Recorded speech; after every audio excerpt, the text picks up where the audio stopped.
Hi, Mitch Randall here with Good Faith Media, and we are here with Michele Goodwin, Professor of Constitutional Law. Professor, thank you so much for your remarks today here at Together for Democracy 2026. There's one question I want to ask you about regarding your remarks, and that was the point that you made about a brand new reproductive New Deal. I thought was brilliant. So tell our audience a little bit more about your idea. A reproductive justice New Deal takes into account that our concerns must not be confined to matters of abortion, but that includes the ability to be able to survive a pregnancy with dignity in the United States, the ability of one's child to be able to grow up safe and nurtured in the United States, not shot dead in less than a minute because they happen to be in a park playing.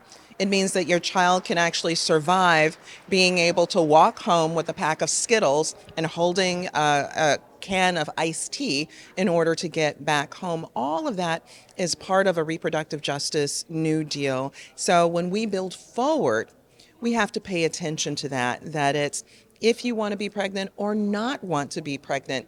But most importantly, if you do and you have children, that your children can be safe, that your children can thrive, that you and your children are not surveilled, and that you can flourish in the United States. That all has to be part of a reproductive justice New Deal.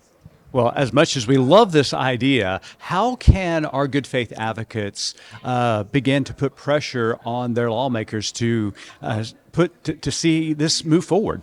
Well, that's an excellent question. And what we must do is to become informed. For example, in the very states that have banned abortion, they have the most notoriously high death rates amongst women in their pregnancies.